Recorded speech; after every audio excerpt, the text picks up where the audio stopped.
Good morning, everybody.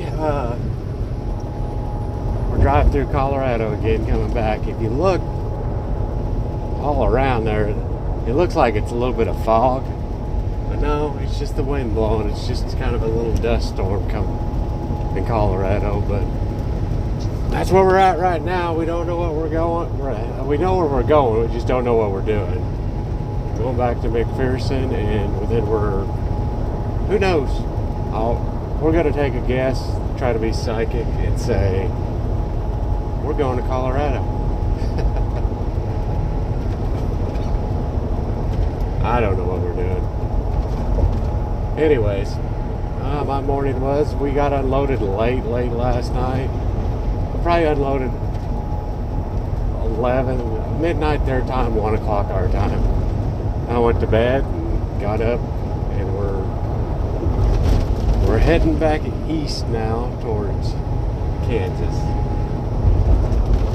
Oh, other bridges are rough in Colorado. Roads are too. We're kind of in the flat part of Colorado where all the wind's kicked up. We'll probably have this wind all day today, just like we did yesterday.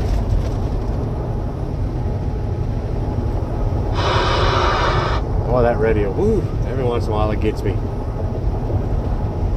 Anyway, so that's what's going on this morning. Nothing really happened last night. I should have showed you how to check this one tank that I unload on. You got to open a valve and pull it down, and whenever the stuff starts spewing out of the little valve, that's where the tank's at. I think it's called like a rotary valve or a rotary gauge or something like that. I don't know. I'll have to look it up. Next time I'm there, I'll show you guys how to use it. I'm going to try to get me like a little tripod where I can show you the full unloading experience instead of just, a little bit of it. Oh, man, that's a rough bridge right there. But we're not doing nothing today. We're just going to try to enjoy the day. Hopefully run out of the wind eventually, and probably go see what my wife's doing today. She's probably working. When my kids are at school, they were texting me just a little bit ago. I guess they're not really doing too much in school today. Imagine that. So we're going to get off here for a little while. We'll get back on here when we figure out what we're doing. And everybody have a great day. Talk to you later. I don't know what's going on up here, but there's a bunch of cop lights over here on the right. We'll see real quick.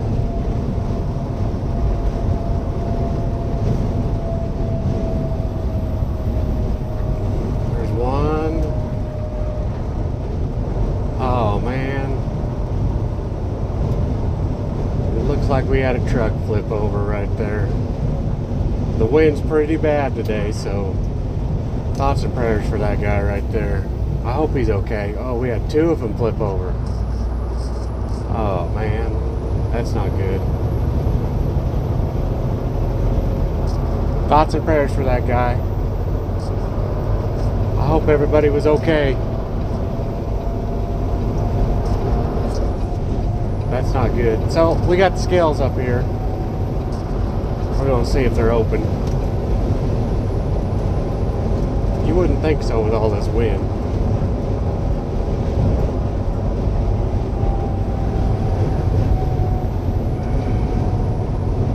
That's the bad part about it is, oh, there comes a fire truck. I hope they're okay. Yeah, the scales are open.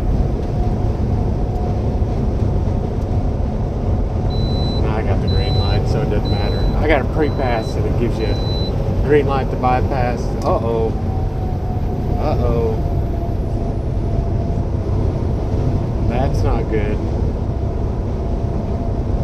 If you look, there's a RV up ahead. A guy pulled a travel trailer up ahead of me, and it's just leaning.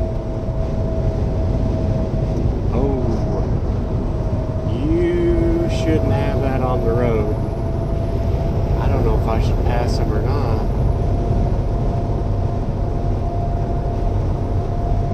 Oh, that thing is...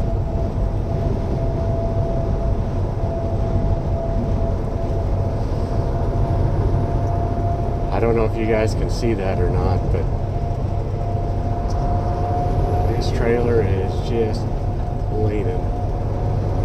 Here comes another officer, or Colorado something. Let's hurry up and get around him.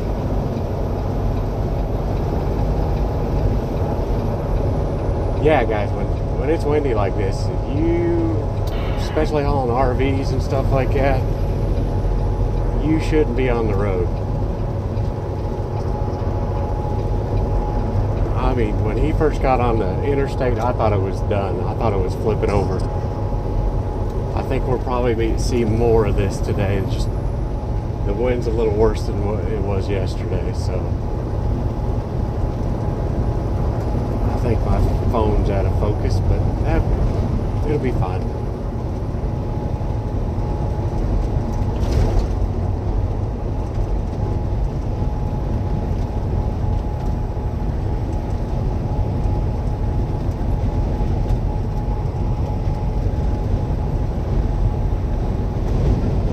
I can drive through this a little bit better. Like I said yesterday, I drive tanks and it just kind of goes around the tank, so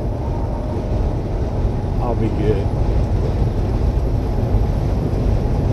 As you can see, there's, I don't know if you can see or not, yeah, you can see right there on the right, there's a ramp there, and there's people that got off the ramp because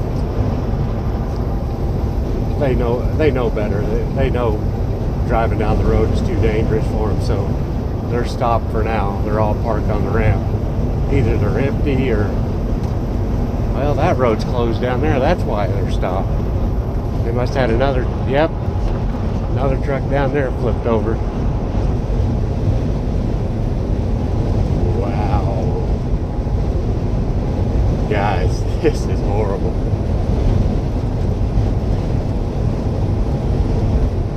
Probably a better idea if you pull up just a little bit.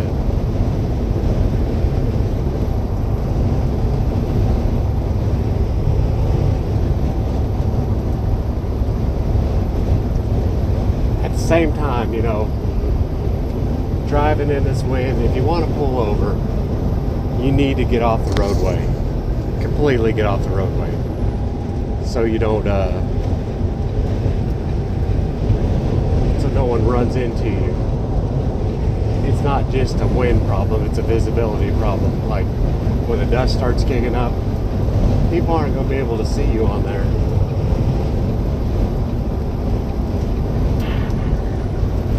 This is not going to be a fun day.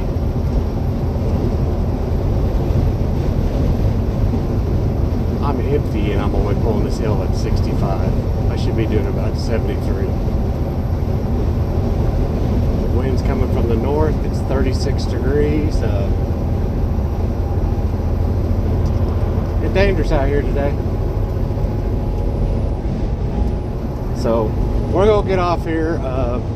If anything else happens today, I'll get on here and I'll let you know. Keep your stick on the ice. Well, we don't have much going on right now. We're going down here. Get a load going somewhere. We don't know yet. Checking in. I figure I'd tell you guys a crazy story that's happened to me. Let me get around this truck first. I'll start this story. It's a pretty good one.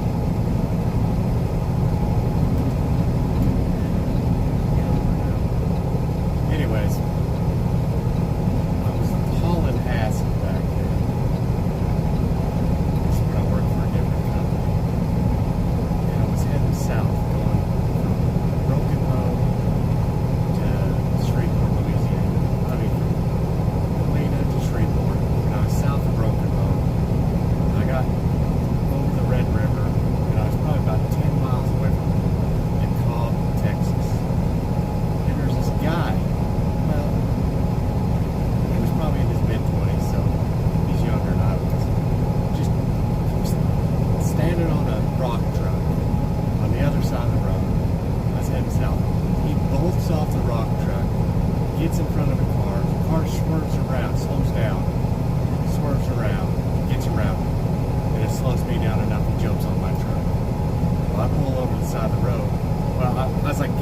truck. And he's like, no, just drive. And he wants me to drive with him on the side of the truck.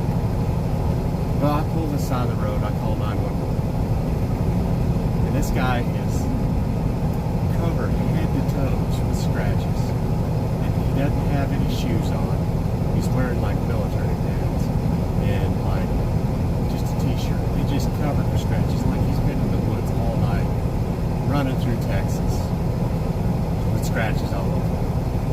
Well, I call 911. The guy on 911, pretty rude, goes, well, we got someone on our way out there, and hangs up. I was like, okay, this guy's on the side of my truck.